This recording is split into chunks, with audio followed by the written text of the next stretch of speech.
Assalamualaikum warahmatullahi wabarakatuh. Selamat sore mirsa, apa kabar Anda pada sore hari ini? Senang sekali tentunya kami kembali hadir di program Info Update. Dan tentunya pada sore hari ini kita akan kembali membahas, tidak ada henti-hentinya, untuk kemudian bagaimana mendorong reformasi birokrasi yang ada di Nusa Tenggara Barat ini untuk menjadi lebih baik ke depan. Dan tentunya untuk membahas tema yang kemudian kita angkat pada kesempatan ini, yakni terkait percepatan reformasi birokrasi daerah berbasis lokalitas. Ini nanti kita akan bahas dengan 3 narasumber yang sudah hadir bersama kita di studio. Saya perkenalkan, di samping saya ada Pak Dr. Andos Haji Ridwan. Beliau ini mewakili Wali Kota Mataram sebagai Kadis Dukcapil Kota Mataram. Gimana kabar Pak Kadis? Baik, alhamdulillah. Ya, semoga nanti ini memang reformasi birokrasi di Kota Mataram ini lebih dipercepat begitu untuk kemudian kita mendapatkan bagaimana pelayanan yang lebih baik lagi. Di sebelahnya ada Pak Dr. Kaharudin. Beliau ini adalah akademisi sekaligus dosen Fakultas Undram. Dosen Fakultas Hukum Undram. Gimana kabar Pak Dokter? Ya, tentunya nanti kita ingin mendapatkan masukan bagaimana sebenarnya secara objektivitas menilai pelaksanaan birokrasi, reformasi birokrasi yang ada di Nusa Tenggara Barat, terlebih nanti kemungkinan kita turun ke Kota Mataram itu sendiri. Ya, kemudian di ujungnya sudah tidak asing lagi bagi kita semua, Bung Syarifuddin. Beliau adalah Kauskus reformasi birokrasi yang getol dan gencar mendorong reformasi birokrasi di Nusa Tenggara Barat tentunya. Gimana kabar Bung Syarifuddin? Alhamdulillah sehat. Ya, ini jenggotnya semakin panjang. Apakah karena tidak bisa dicukur gara-gara memikirkan reformasi birokrasi terus ya? Tafakur ya. Tafakur. Oke. Baik, saya ingin untuk yang pertama ke yang mewakili wali kota dulu, Pak Haji Ridwan. Pak Ridwan, beliau Kadis Dukcapil. Pak Ridwan, kita memang persoalan birokrasi ataupun reformasi birokrasi ini sudah bukan asing lagi, memang terdengar di telinga kita, bahkan di telinga masyarakat kita di negara ini, karena reformasi birokrasi merupakan agenda bersama untuk kita laksanakan. Dan saya ingin mendengarkan dari Pak Ridwan sendiri, bagaimana kemudian reformasi birokrasi yang ada di Kota Mataram itu sendiri. Ya, sebelum saya jawab itu, saya ingin menyampaikan salam hormat Bapak Wali Kota, karena beliau tidak bisa hadir secara langsung karena banyak padat sekali acara beliau. Sehingga saya ditugaskan untuk mengisi acara ini, memenuhi undangan TV 9 ya. Nah, sebenarnya untuk reformasi birokrasi di pemerintah Kota Mataram itu kan berawal dari surat keputusan ya, Kementerian PAN dan RB ya. Kalau tidak salah tahun 2012, kita itu sebagai pilot project bersama dengan provinsi dan Kabupaten Sumbawa. Alhamdulillah sejak itu pemerintah Kota Mataram melakukan persiapan dalam rangka menyusun roadmap. Jadi sehingga pada akhirnya kami sendiri mengundang dari Kementerian RB dan PAN ya untuk melakukan sosialisasi di Kota Mataram dengan mengundang seluruh kepala SKPD, termasuk di dalamnya Pak Wali sendiri, Pak Sekretariat Asisten, sehingga apa itu reformasi birokrasi bisa diketahui dari sumber yang pertama, sumber yang paling utama begitu, ya, dari pusat langsung. Menpan RB ya. Nah, itu awal. Mulailah kita proses menyusun roadmap. Sekarang sudah ada roadmap itu, yaitu dalam jangka waktu tahun 2014 sampai 2018. Nah, intinya reformasi birokrasi kan ada 8 area perubahan. Ya. Pertama itu penataan peraturan perundang-undangan, baik dari pusat sampai daerah, ya kan? Jadi selalu ada regulasi-regulasi untuk mempercepat itu, untuk memotong jalur-jalur birokrasi untuk mempercepat pelayanan. Ya kan? Muaranya adalah peningkatan pelayanan publik. Tetapi itu bisa terwujud kalau ada perubahan mindset dan kultur saya, perubahan pola pikir dan budaya kerja. Nah, ini kan yang paling kata-katanya ini yang paling susah untuk ini yang paling susah. Karena kita mungkin peninggalan dari orde-orde sebelumnya, sulit untuk mindset dan perilaku atau pola kerja yang kemudian susah ini. Nah, kita berharap bahwa apa yang kemudian sudah dilakukan, istilahnya bahwa untuk merubah mindset, kemudian pola pikir, pola kerja dari aparatur di Kota Mataram itu sendiri. Kata kuncinya ada 2. Pertama, membangun sistem ya yang beriringan dengan pembangunan SDM. Ya. Sistem itu kan dari berbagai regulasi tadi, peraturan perundang-undangan. Misalnya ketika SKPD belum memiliki SOP, harus buat SOP terhadap setiap segmen pelayanan. Mana harus jelas batasan waktunya, persyaratannya, kan, biaya. Tapi ini kan gampang ini. Kita bicara soal ini ya, untuk merubah itu kan sulit. Harus ada keteladanan. Ya, Kata dari kuncinya di situ. harus ada keteladanan dari top leader yang ada di setiap SKPD. Nah, karena Bapak mewakili Wali Kota Mataram di sini, Ya. meskipun menjadi Kadis Dukcapil, saya ingin bertanya, apakah ini memang juga menjadi persoalan? Kadang Nusa Tenggara Barat, bahkan kalau kemudian kita turun lagi ke Kota Mataram, sejauh ini bagaimana proses pelaksanaan agenda besar negara ini, agenda besar reformasi birokrasi ini, sejauh mana kemudian pelaksanaan dan apa yang kemudian kendala dilakukan, yang dirasakan oleh pemerintah itu sendiri, Pak Dokter?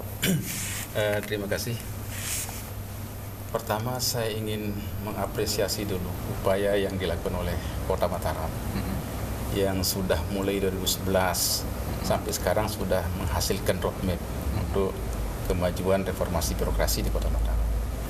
Dari sisi akademik sebetulnya, kita akademisi, reformasi ini untuk birokrasi secara keseluruhan di Indonesia ini sebenarnya kita sudah terlambat jauh ini. Sangat terlambat jauh. Karena dulu reformasi ini digulirkan dan dilakukan oleh hampir seluruh mahasiswa yang terwakili di Senayan itu sebetulnya adalah karena kejenuhan dari sistem yang ada ketika itu. Kejenuhan sistem yang ada, mulai dari pimpinannya sampai dengan aparatur di bawahnya itu sudah dirasakan jenuh oleh masyarakat dengan sistem yang ada. Oleh karena itu perlu ada yang kemudian ya, dibangun waktu itu. oleh karena itu yang dulu ketika reformasi itu yang didengung-dengungkan adalah bagaimana memberantas KKN. Kan itu. KKN itu kan menyangkut salah satu bagian dari proses birokrasi yang ada di situ. Nah, setelah sekian tahun, baru tahun 2010 ada grand design. Grand design-nya. Ini sebetulnya adalah ketika top leader itu sungguh-sungguh ingin melaksanakan, saya kira tidak akan ada satupun di antara anak buahnya yang akan berani bilang tidak kalau diawasi langsung oleh top leadernya. Persoalannya sekarang ini kan seringkali kita miss di pengawasan. Top leadernya setengah hati begitu. Mungkin tidak setengah hati, tapi kesempatan mengawasi langsung itu yang jadi persoalan. Nah, seperti yang sering kita lihat, ada kesenjangan antara keinginan top leader dengan apa yang dilakukan oleh bawahannya. Nah, itu akan kita bahas di segmen selanjutnya, Pak Dokter. Bagaimana kemudian kesenjangan itu terbentuk dan bagaimana seharusnya top leader itu sehingga tidak kesenjangan yang kemudian terbangun itu bisa terhapus atau bisa dihapus begitu. Nanti saya ingin tanya ke Pak Kadis Dukcapil juga ini selaku Mataram. Apakah memang kesenjangan itu ada di Kota Mataram? Nanti Bung Arif yang akan menjelaskan. Ya baik, pemirsa, kami akan kembali sesuai jeda pariwara berikut ini. Tetaplah bersama kami di Info Update.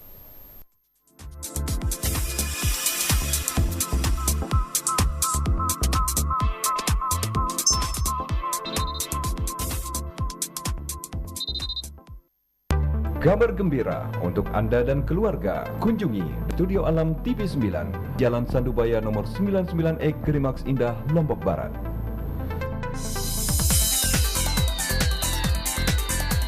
Taman wisata dengan konsep edukasi dan rekreasi keluarga kini hadir di tengah-tengah kota Anda.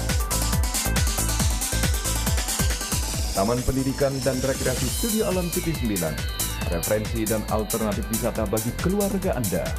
Dilengkapi arena bermain anak, taman satwa, aneka flora fauna, dan outbound yang kreatif, edukatif, menguji nyali.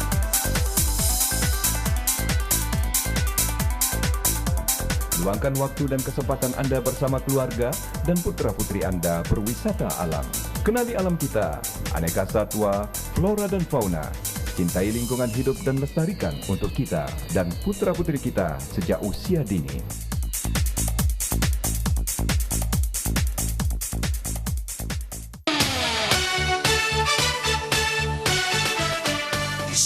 Bagaimana kisah si tikus dan saudara-saudaranya dalam menghadapi rintangan-rintangan yang mereka lalui? Saksikan petualangan mereka dalam serial kartun. Tapi persoalannya kemudian kalau lihat yang tiga itu, lihat roadmap-nya. Grand design kita mengatakan bahwa yang paling pertama di 5 tahun pertama ini adalah bagaimana untuk penguatan birokrasi, penguatan aparatur, penguatannya itu yang pertama. Oke. Baru kemudian nanti berikutnya menyusul. Oke, Pak Dokter. Kita sapa dulu sebelumnya. Ini sudah ada penelpon yang masuk, padahal kita sudah ingin memberikan di segmen ketiga. Ya. Halo, selamat malam. Selamat sore. Halo, selamat malam. Ya, selamat sore, Mbak. Oh iya, selamat sore. Ya, bagaimana, Mbak? Apa yang kemudian ingin ditanyakan atau ingin dikomunikasikan bersama kami di sini? Begini Pak ya, reformasi birokrasi ini kan sudah didengungkan sejak berapa tahun terakhir. Tapi kan sebagian di pelayanan publik masih kita temukan sejumlah kendala dalam pelayanan publik yang baik bagi masyarakat. Bagaimana kita ketahui jika reformasi birokrasi tersebut sudah berhasil dilaksanakan atau tidak? Oke, dengan Mbak siapa sebelumnya Mbak? Dengan Mbak Ica. Oh iya, Mbak Ica, di mana Mbak Ica? Di Cakra. Oke, baik, terima kasih Mbak Ica. Ya, kita lanjutkan sedikit Pak Dokter yang sudah sempat terputus. Mungkin sekaligus untuk nanti kita komentari penelpon dari Cakra tadi. Ya, kalau kita melihat tadi yang saya katakan, Grand Design itu menentukan yang 5 tahun pertama itu penguatan itu, baru berikutnya. Baru berikutnya apakah nanti itu kemudian berikutnya itu juga kita baca di dalam roadmap itu bunyinya adalah melanjutkan yang sudah berhasil dilaksanakan atau melaksanakan yang belum terlaksana di yang pertama, itu bunyinya. Ini kan membutuhkan waktu yang panjang dan memperlambat proses birokrasi, reformasi birokrasi kalau yang ini. Nah, kaitannya dengan apa yang tadi dikatakan oleh Mbak itu, dari bagaimana kita melihat keberhasilan ini sekaligus. Keberhasilan itu sebenarnya 3 indikasi itu tadi. Indikasinya adalah pertama, sudah bersihkah birokrasi kita sekarang ini dari praktek KKN? Dari praktek KKN. Ya, dan nyatanya kita lihat masih belum. Nah, itu satu dulu. Kita tidak bicara yang di mana ini kan, tapi secara umum dulu. Mulai dilakukan lalu teman-teman yang lain juga yang sudah mau berbasis online, misalnya tentang SIMDA-nya ya sudah berbasis online. Nah, tinggal sejauh mana publik gitu loh. Mengakses itu yang penting. Dalam pelayanan publik kan harus ada akses publik yang harus diberikan. Nah, itu juga kita dorong bahwa tidak hanya permukaannya yang smooth, yang halus, yang mulus, tapi juga harus ada ruang buat publik untuk melakukan monitoring terhadap pelayanan publik. Dan bagaimana kemudian Anda melihat ruang yang diberikan oleh Kota Mataram itu sendiri terhadap publik itu sendiri? Apakah memang sudah bisa dirasakan secara maksimal atau seperti dikatakan tadi ya berusaha mencapai titik maksimal itulah? Hasil survei terbaru kami, nah ini menarik ya. Survei. Menariknya begini, survei kepuasan publik, respon kepuasan publik terhadap 3 hal di publik di Kota Mataram atau di NTB? Di Kota Mataram itu ada 3 hal. Pertama dalam pelayanan infrastrukturnya, kedua pada SDM-nya, ketiga pada pengembangan ekonomi kerakyatan. Itu dari 210 orang random yang kita acak, itu nilainya rata-rata 7 Mataram ini. 7. Tapi kalau kita lebih deep lagi, lebih dalam pada pelayanan publik tuh, misalnya dinas kebersihan tuh masih belum memuaskan. Kalau Dukcapil? Dukcapil sudah, dia angkanya sudah angka 7 dia. Angka 7. Tapi dinas kebersihan, di ekonomi itu masih sangat kurang memuaskan di. Artinya ada upaya reformasi